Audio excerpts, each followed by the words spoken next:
Students, after studying this module, you shall be able to learn about the discrete distribution. We shall also be able to evaluate the relationship between hypergeometric distribution and binomial distribution. And we shall also be able to understand the relationship between the geometric distribution and binomial distribution. To begin with, discrete probability distributions include the uniform distribution, the binomial distribution, multinomial distribution, hypergeometric distribution, negative binomial distribution, Poisson and geometric distributions. By definition, the random variable in each distribution can take off or take on definite values only. Each distribution is easily represented graphically by a histogram or in a tabular form. This module looks at two main distributions, hypergeometric distribution and geometric distribution. In understanding them, it is easier to relate them to the basic binomial and negative binomial distribution respectively. Since you have perhaps studied these modules in one of the previous ones, let us briefly recapitulate them to help you understand the hypergeometric distribution and the geometric distribution. The binomial distribution applies for a random discrete variable x if the following conditions are met, which are: the number of observations n must be fixed, each observation is independent of other observations, each observation represents one of the two outcomes only that are designated as successes or failure, and the probability of success as denoted by P is same for each outcome. So the probability of failure is 1 minus P equal to Q, as we have only two possible outcomes. This binomial distribution is denoted as small b, in bracket we write n and p, where n and p are the characteristics that define the distribution and also known as the parameters. The probability that capital X or X variable takes a value R is given by probability that X is equal to R and is written as NCR P raised to power R into Q raised to power N minus R. The hypergeometric distribution is a special form of the binomial distribution. It violates the assumption of independence of observations of the binomial distribution. Hypergeometric distribution model is applied when sampling is from finite population and without replacement, whose elements can be classified into two categories, success and failure. For example, consider a box that has 10 marbles, out of which 5 are red and 5 are green. You are required to select 2 marbles without replacement and count the number of red marbles you have selected. This would be a hypergeometric experiment. Since we do not replace the first marble, the probability of drawing a second red marble depends on the outcome of the first marble drawn. This violates the assumption required by binomial distribution. The probability of success, which is getting a red marble, does not remain constant in both draws. This is then sampling without replacement. To make this a binomial experiment, we must replace the first marble drawn before drawing the second one. This way, the probability of success remains same across both draws. In the hypergeometric distribution experiment we discussed above, the probability of selecting a red marble is 5 by 10 in the first draw. If we get a red marble on the first draw, the probability of selecting a red marble on the second draw is 4 by 9. But if we drew a green marble on the first draw, the probability of selecting a red marble on the second draw is 5 by 9 and not 5 by 10 as before. Therefore, a hypergeometric experiment is a statistical experiment in which a sample of size n is randomly selected without replacement from a finite population of n items. In the population, K items can be classified as successes and n minus k items can be classified as failures. The probability in any hypergeometric distribution is given on the basis of the following notation. Capital N, the number of items in the population. K, the number of items in the population that are classified as successes. Small n, the number of items in the sample. Small x, the number of items in the sample that are classified as successes. KCx, the number of combinations of k things taken x at a time. H, given x, capital N, small n, and k denotes the hypergeometric probability distribution where n, k, and small n are the defining characteristics. The probability that a hypergeometric experiment with n trials results in exactly x successes where the population is of size capital N, k out of capital N are defined as successes. Therefore, total number of ways to draw x items with desired characteristics and n minus x items not possessing the desired characteristic is kcx into capital N minus k c small n minus x. If the process of sampling is random, then all items available after any number of draws have equal chance to be chosen and therefore equal probability can be assigned to each of NCN, capital N, C, small n. Thus the probability function of hypergeometric variable x possesses k characteristics out of a sample of size n will be small h as a function of capital N, small n, k, and x is equal to kcx into capital N minus k c small n minus x divided by capital N c small n. For hypergeometric distribution, its mean and variance are obtained in the same way as we obtained in the case of binomial distribution in our earlier module. The only difference is that the probability of x, which is an independent variable in binomial distribution, is dependent variable in the hypergeometric distribution, and therefore here probabilities of x variable are the probability dependent variable. Mean mu is equal to small n into k by capital N, whereas mean for binomial distribution is NP. In other words, expectation of hypergeometric variable becomes expected value of x equal to n into k by capital N.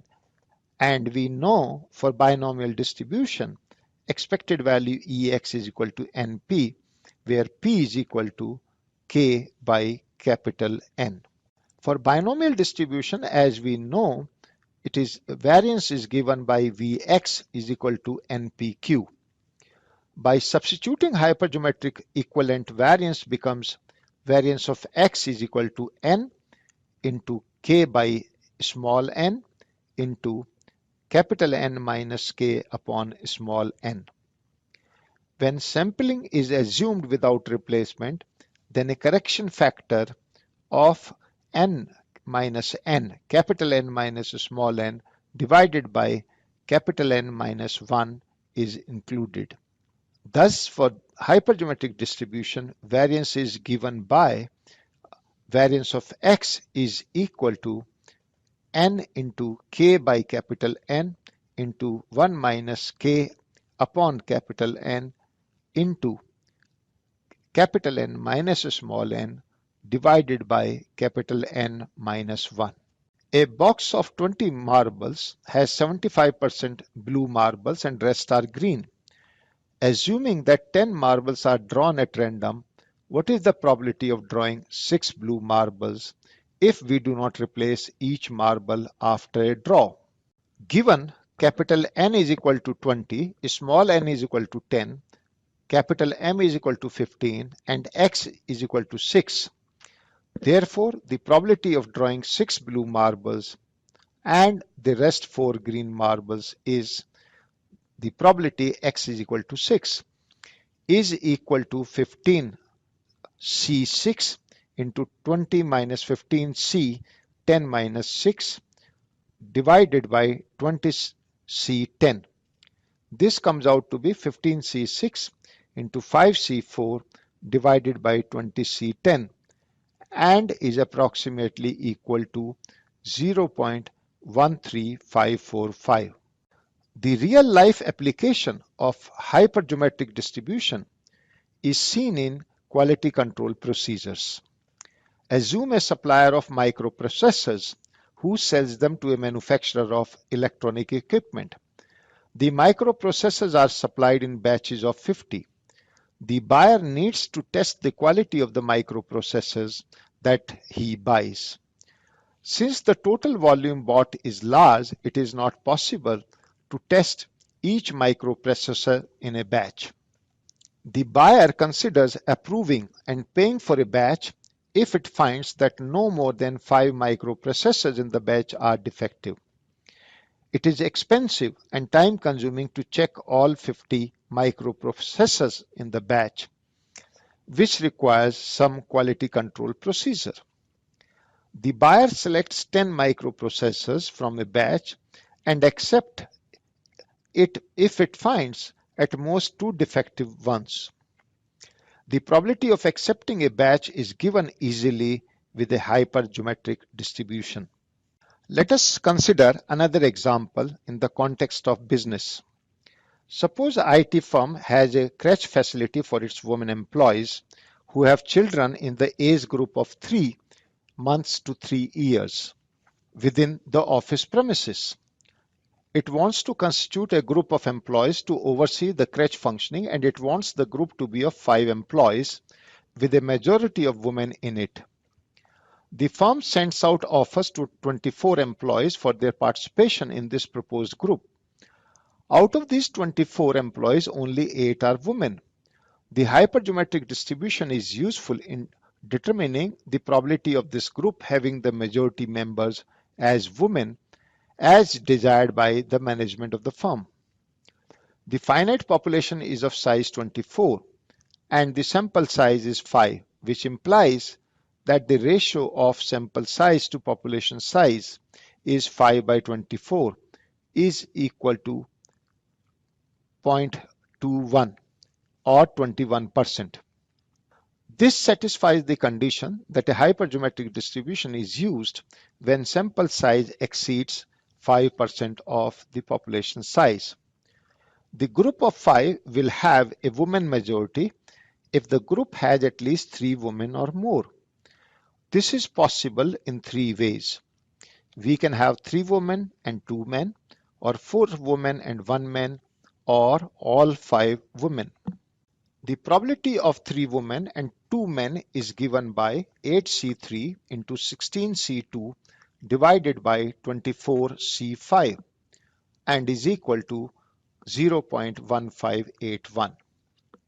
Similarly, the probability of 4 women and 1 man is given by 8C4 into 16C1 divided by 24C5 and is equal to 0.02635. Similarly, the probability of 5 women is given by 8C5 into 16C0 divided by 24C5 and is equal to 0.001318.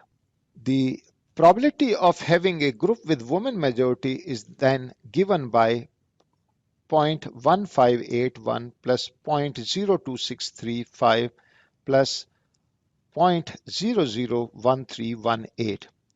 The sum total is now equal to 0.185771, or there is a 18.57% chance of having a woman majority on this crèche functioning group. The hypergeometric distribution is also useful in quality inspection techniques, and the criteria used to eliminate disqualify batches of inspected goods. Let us consider a manufacturer Chip Master Limited that supplies microchips to PC Corporation, which makes personal desktop computers.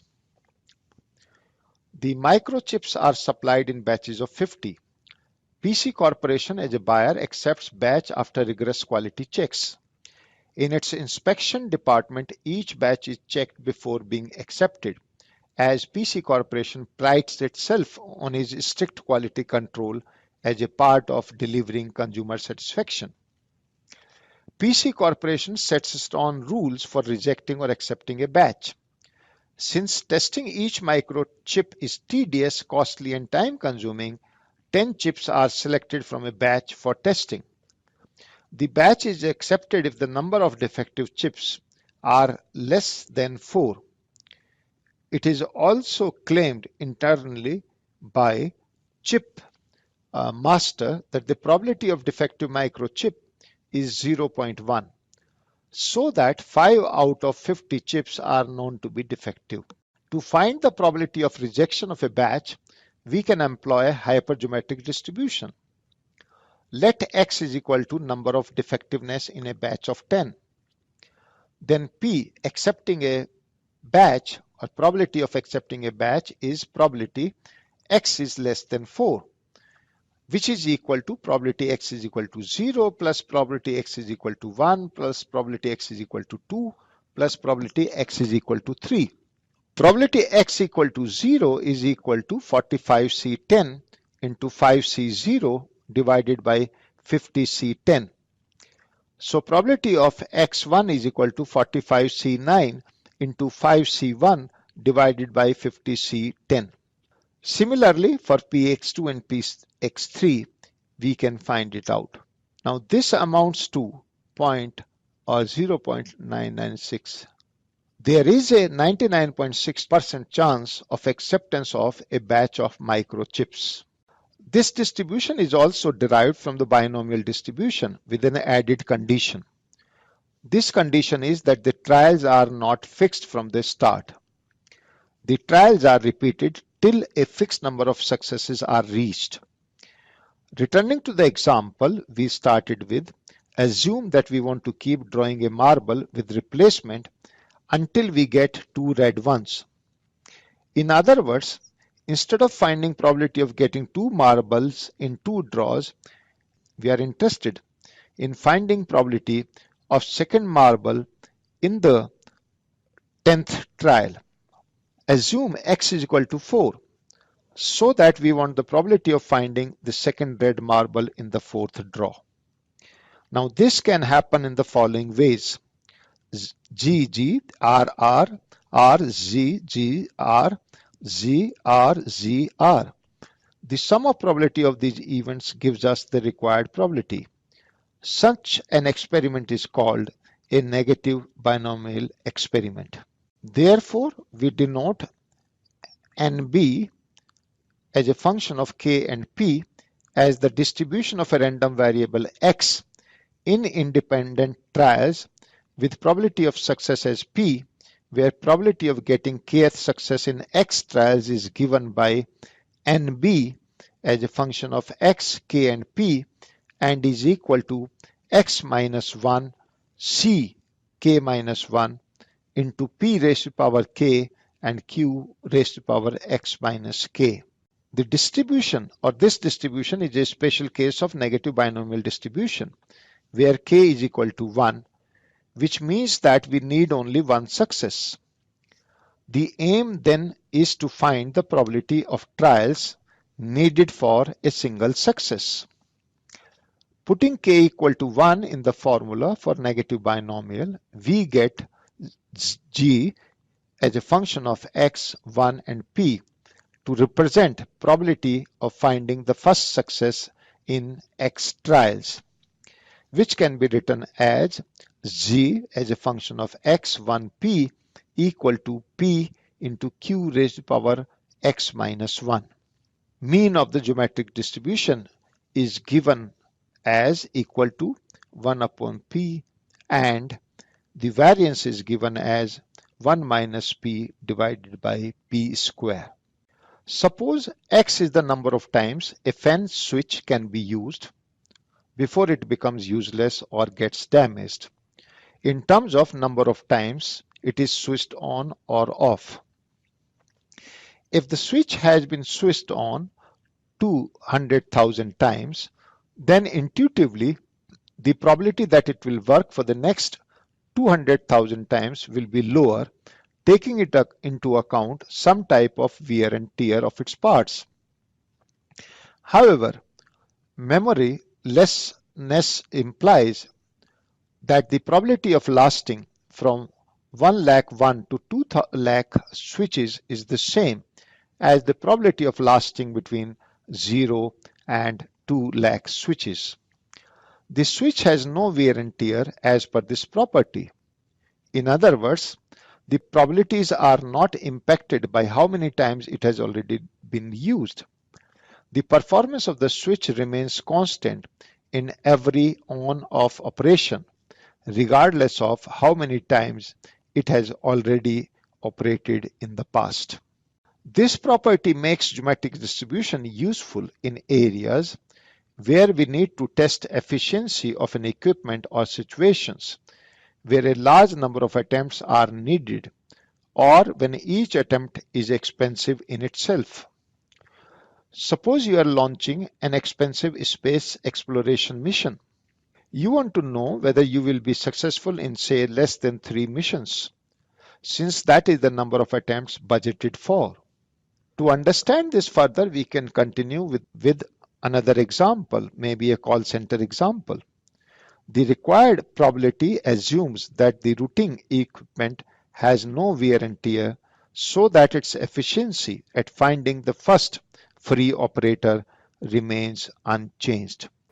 To summarize, as we have studied that hypergeometric distribution is a special form of binomial distribution. We have also studied that hypergeometric distribution model is applied when sampling is from finite population and without replacement, whose elements can be classified into two categories, success and failure. The only difference we have learnt is that the probability of x, which is an independent variable in binomial distribution, is a dependent variable in hypergeometric distribution, and therefore here the probabilities of x variable are the probability dependent variable. We have also learned that the negative binomial distribution is also derived from binomial distribution with an added condition. This condition is that the trials are not fixed from the start.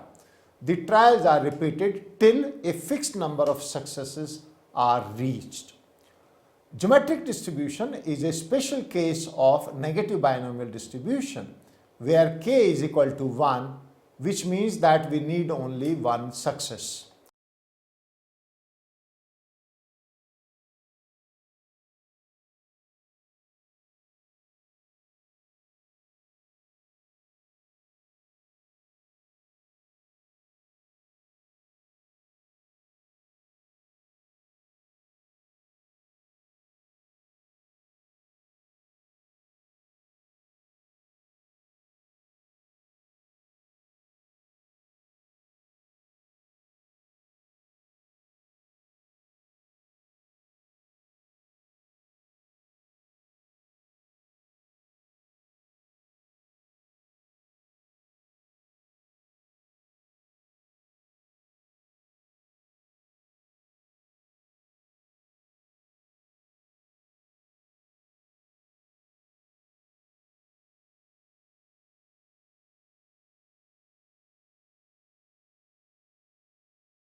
Well kids, after studying this module, you shall be able to know more about how the equilibrium output is determined in an open economy.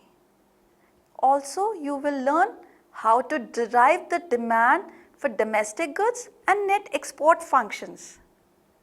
Thirdly, identify the factors that will lead to change in output and trade balance. You will be able to evaluate the policies that will be adopted to improve the trade balance situation. And last but not the least, you will be able to analyze the J-curve effect. To begin with, see, in a closed economy, the terms domestic demand for goods and the demand for domestic goods convey the same thing. But you see, in an open economy, the two are different things, entirely different. This is because in an open economy, consumers demand foreign goods and foreigners also demand domestic goods. So you see, in this chapter, we will learn how equilibrium output is determined in an open economy. Then we are going to see the impact of increase in the internal demand, external demand and devaluation on output and trade balance. So guys, after reading this module, you will be able to understand the impact of devaluation on trade balance and output. Now we will discuss about aggregate demand in an open economy. In this, firstly, we will talk about demand for domestic goods versus domestic demand for goods. Domestic demand for goods include consumption, investment demand and government expenditure. That is, DD is equal to C plus I plus G. However, when we refer to the demand for domestic goods in an open economy, then two new terms are introduced, that are exports and imports. Exports imply foreign demand for domestic goods, whereas imports imply domestic demands for foreign goods. Therefore, to calculate domestic demand for domestic goods, we must subtract imports from domestic demand for goods. Therefore, the domestic demand for domestic goods is C plus I plus G minus M. To obtain total demand for domestic goods, we must add total exports to this, as it is the demand of domestic goods by foreigners. Thus, the demand for domestic goods include the following terms. DD is equal to C plus I plus G minus M plus X. Next, we will talk about determinants of imports. Imports mean domestic demand for foreign goods. So, it depends on domestic income and there is a direct relationship between domestic income and demand for foreign goods. Thus, when domestic income increases, imports will also increase. Apart from domestic income, imports also depend on the real exchange rate. You may recall from a discussion in earlier modules that the cheaper the foreign goods, higher is the demand for foreign goods. Bracket open, where capital R is the price of foreign goods in terms of domestic goods. Bracket close. So, imports depend on two factors. Firstly, domestic income, which is represented by capital Y, and secondly, real exchange rate, which is represented by capital R. So the import function can be represented as imports is the function of domestic income, that is capital Y, and R, that is real exchange rate.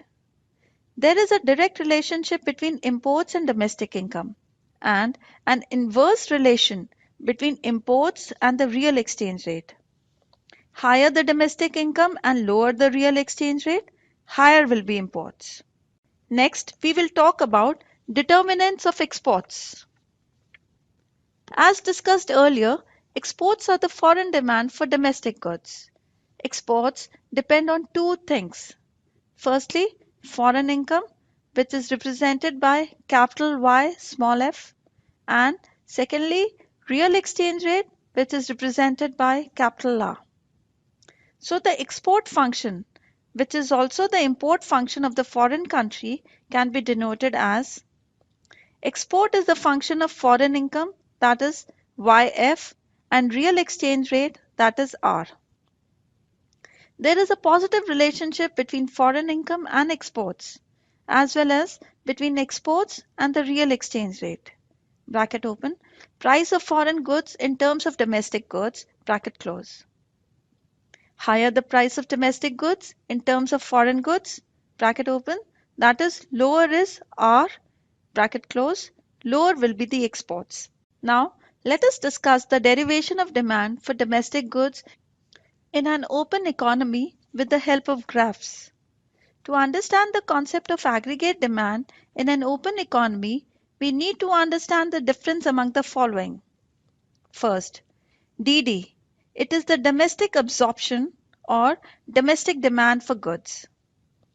AA. Domestic demand for domestic goods. DD. Demand for domestic goods.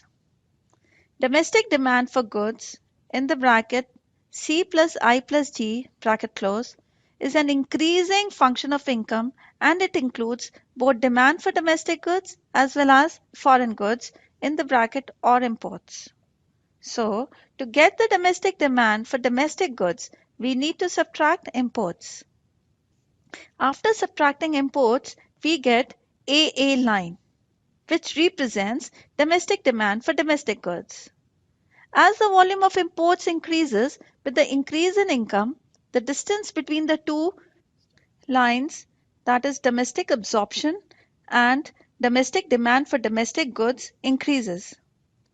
Domestic demand for domestic goods has a positive slope, as with increase in income, domestic demand for domestic goods increases.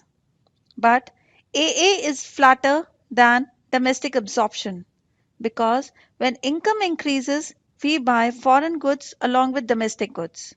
So the domestic demand for domestic goods increases less than total domestic demand. When we add exports to AA line, we get capital D, which is demand for domestic goods. As exports are independent of domestic income, these two lines are parallel, like AA, demand for domestic goods is flatter than domestic absorption. Next, we will talk about net export function. To understand the trade balance situation first, we have to derive the net export function. Net export is nothing but the difference between total exports and total imports. XS is the exports line, which is parallel to x-axis. This is because total exports is independent of domestic output. Imports line is an upward sloping line indicating direct relation between the total imports and output. shows imports line. When output is YE, total exports and total imports are equal. Output less than YE indicates trade surplus in the economy, and output more than YE indicates trade deficit, as total imports more than total exports.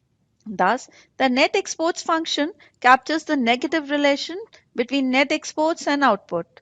Ceteris paribus, that is, given other factors like the real exchange rate, capital R. Further talking about determination of equilibrium output in an open economy. As we know, the goods market equilibrium can be determined by two approaches. The first one is output demand approach, and the second one is saving investment approach. So, plotting the relation graphically and explaining it as x-axis represents the output and y-axis the demand. The demand for domestic goods, DD, shows demand as a function of output. As discussed earlier, DD is an upward sloping line with slope less than 1. Equilibrium is achieved when demand equals output or DD line intersects the 45-degree line. Panel B shows net export function, which is a decreasing function of output. Panel A shows the economy in equilibrium at income YE. In panel B, the net export line is below the x-axis. So the economy is experiencing trade deficit YET. The real exchange rate R is assumed to be constant. Next, we will discuss. You may recall in a two-sector economy, the equilibrium income is achieved when savings and investment are equal. Well, in an open economy, the equilibrium income is determined at a point when national savings minus private investment is equal to net exports. According to the output demand approach, equilibrium will be achieved when y is equal to c plus I plus g minus m plus x. Now recall from the uses of income side, y is equal to c plus s plus t. So c plus s plus t is equal to y is also equal to c plus I plus g minus m plus x. So s is equal to I plus bracket open g minus t bracket close plus nx. S plus bracket open t minus g bracket close is equal to I plus nx, or square bracket opens s plus round bracket opens t minus g round bracket closes square bracket closes minus I is equal to nx. As discussed, equilibrium total inflows should be equal to outflows. In an open economy, we have additional sources of outflows and inflows. Apart from savings, taxes, and imports are leakages. And along with investment, government spending and exports are injections. In this equation, S refers to private savings and T minus G is nothing but government savings. So private and government savings constitute national savings. I is private investment and NX is net exports. When national savings are in excess of investment, this is reflected in a trade surplus. That is, NX is greater than 0. This happens in case of countries that are creditors in the international market, lending out their surplus savings to finance the trade deficit of other countries that have an excess of imports over exports. When national savings less than private investment, this is reflected in a trade deficit. That is, NX is less than 0. This happens in case of countries that are debtors in the international market, borrowing from the rest of the world to cover the excess of imports over exports. Next, we will talk about savings, investment, and net exports.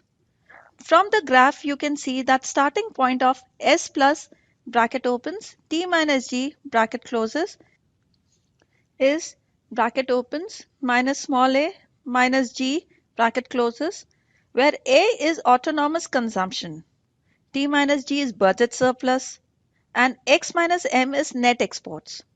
Since both the lines intersect at E, so the equilibrium income is at OYE. This equation can be rearranged to get a new relation.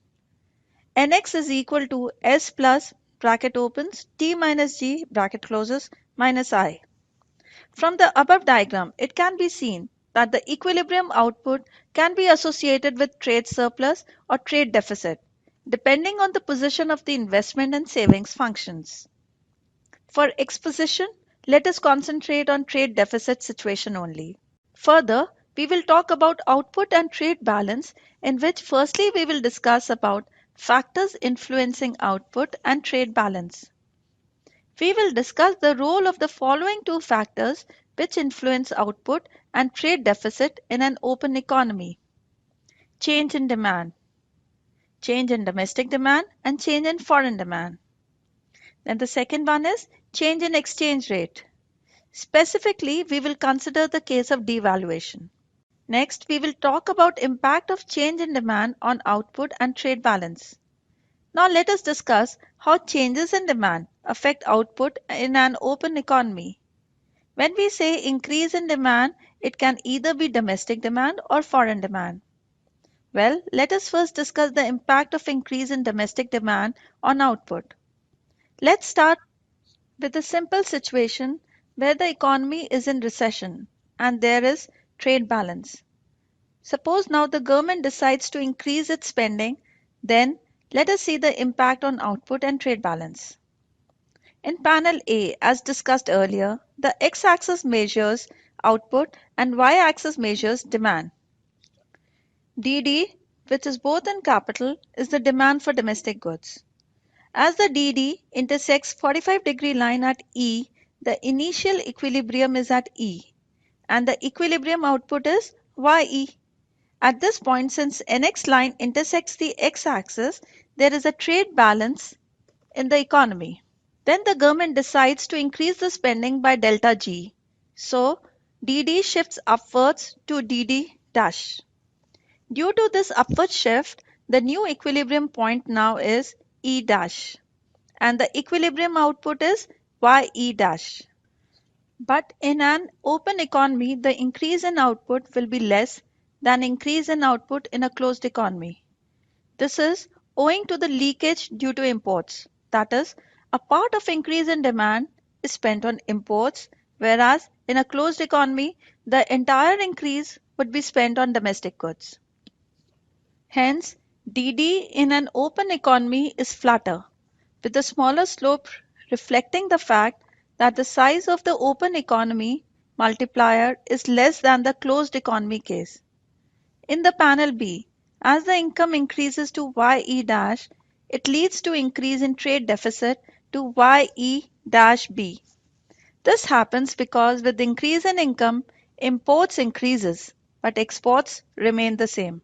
Talking on the second aspect about the impact of increase in foreign demand on output and trade balance. Let us assume that there is an increase in foreign income. With the increase in foreign income, foreign demand will increase, as they will demand more of domestic goods, and so exports will increase.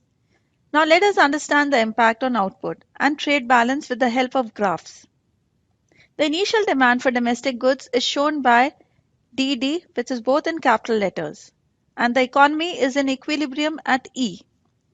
The equilibrium output is OYE. From the panel B, we can see at this income there is a trade balance in the economy, as NX line is intersecting the x-axis. But when there is an increase in foreign income, then this will lead to an increase in exports. So the DD will shift upwards to DD dash. Now the new equilibrium is at E dash, and the equilibrium income has increased to OYE dash. In the panel B, at this income OYE dash, there is trade surplus, as the exports have increased. When the exports increases, the NX curve will shift upward. So at the new equilibrium income, bracket opens, since the NX curve is above the x-axis, bracket closes, the economy will have trade surplus. Thus, we can summarize the following 2 points. When there is an increase in the foreign income, this leads to an increase in domestic income. The stimulus comes from higher exports. Next, when there is an increase in foreign income, this also leads to an improvement of trade balance, ceteris paribus. Bracket opens. Example, given that exchange rate remains the same. Bracket closes.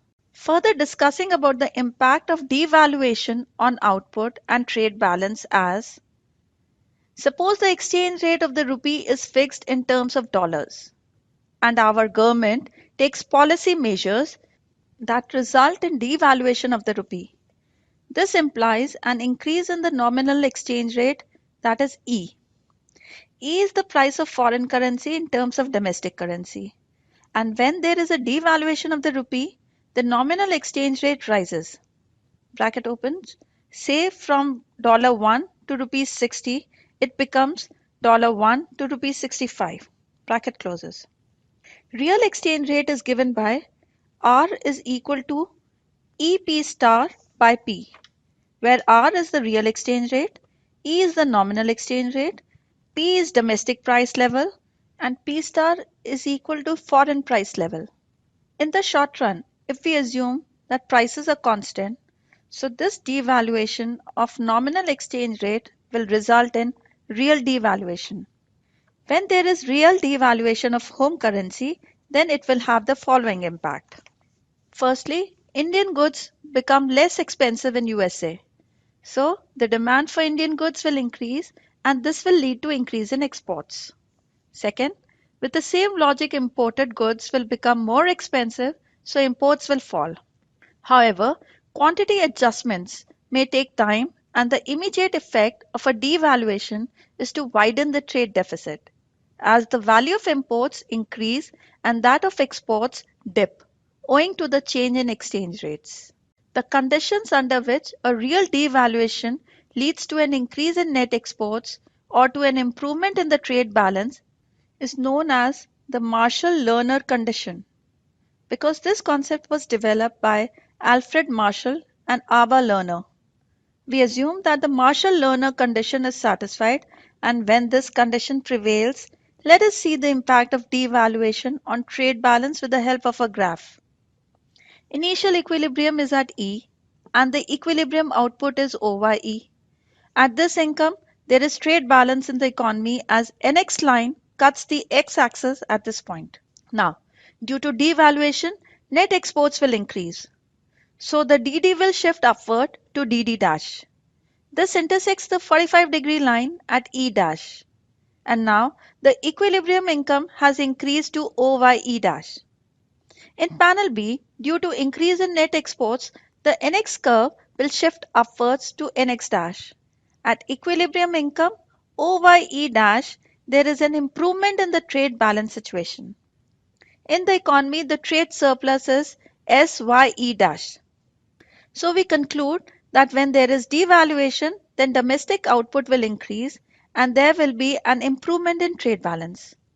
You may recall when there is increase in foreign income, then this also improves the trade balance. But when there is devaluation, then importers are worst hit, though there is an improvement in trade balance situation. Next, we will discuss the policy measures to reduce trade deficit and change the output. Let us take a situation where the output is at natural level, but the economy is experiencing trade deficit. So the government wants to decrease the trade deficit, keeping the output at this level. As you may recall, if there is devaluation, then the trade balance will improve, but along with this output will also increase as exports rise. And if the government is using the appropriate fiscal policy, that is contraction, then it reduces the trade deficit, but simultaneously will reduce the output in the economy. So the solution is appropriate combination of exchange rate policy and fiscal policy. Let us discuss this with the help of graphs. Initially, the economy is in equilibrium at E, and the equilibrium output is at YE. And there is a trade deficit in the economy which is equal to YED. So, now the government wants to reduce the trade deficit at the same output level. Then the policy measures are, firstly, exchange rate policy. It must devalue the currency sufficient to eliminate the trade deficit, assuming the Marshall-Lerner condition holds. But if this happens, the devaluation will lead to increase in net exports, and you can see there is no trade deficit in panel B as NX line shifts upward. But this in turn will shift the DD curve upward to DD dash. Now the equilibrium is at E dash. At the new equilibrium, income increases to OYE dash. Fiscal policy. To keep the output at the initial level at OYE, the government must contract its expenditure and or raise taxes. In consequence, DD dash will now shift downwards to DD and the economy moves back to the initial output level. But if you check panel B, at this income at OYE dash, there is improvement in trade balance. Thus, depending on the initial situation and relative effects of devaluation, the government will use its appropriate fiscal policy, that is, contraction or expansion, along with devaluation. Coming on to the J-curve effect. Well, J-curve shows effect of devaluation on the trade balance. As you may recall, devaluation leads to an increase in exports and to a decrease in imports. But this happens with a time lag.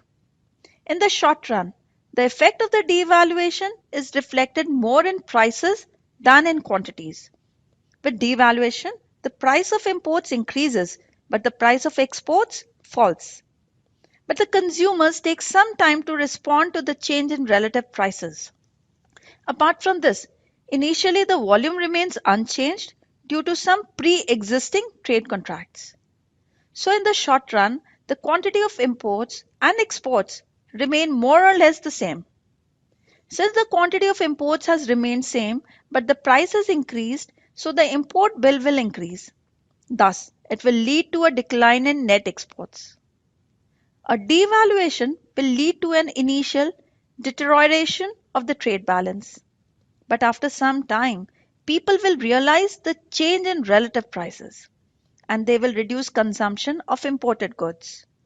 As domestic goods will be cheaper in international market, so foreign demand will increase, leading to increase in exports. As you may recall, we have assumed that the Marshall-Lerner condition is satisfied.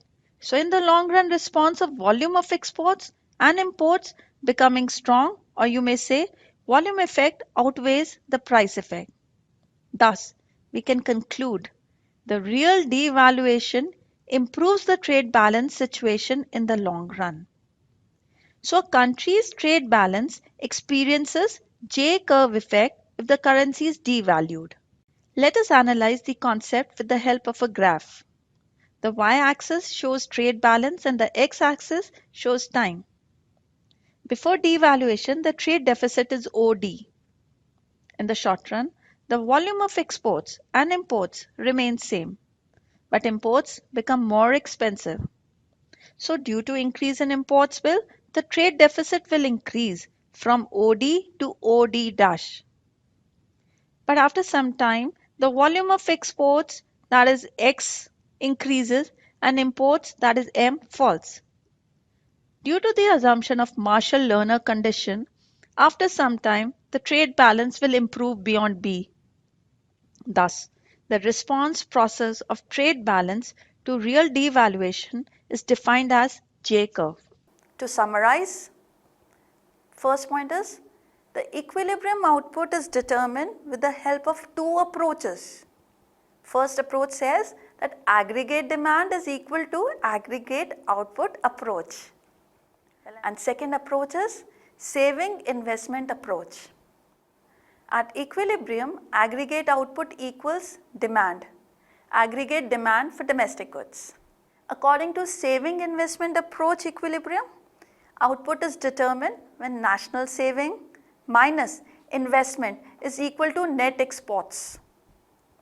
Well, so you see, net exports is nothing, but it is just the difference between exports and imports.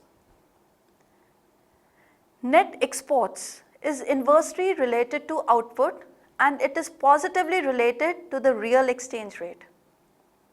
When there is a change in domestic demand, this will increase the output in the economy, but at the same time, it is also going to lead to deterioration of trade balance, ceteris paribus.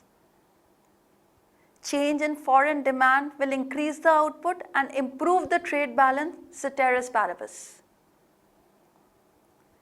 Well, you see, if there is a devaluation of home currency, that is going to increase the output and improve the trade balance. So, but in case of devaluation, importers are worse off. When government wants to change the trade balance situation and output, it has to coordinate the exchange rate policy and the fiscal policy. Last but not the least, when there is devaluation of home currency, then initially the trade balance situation will deteriorate, but at the same time this is going to improve after a time lag. So what do you call this concept? Yes, this concept is known as J-curve effect.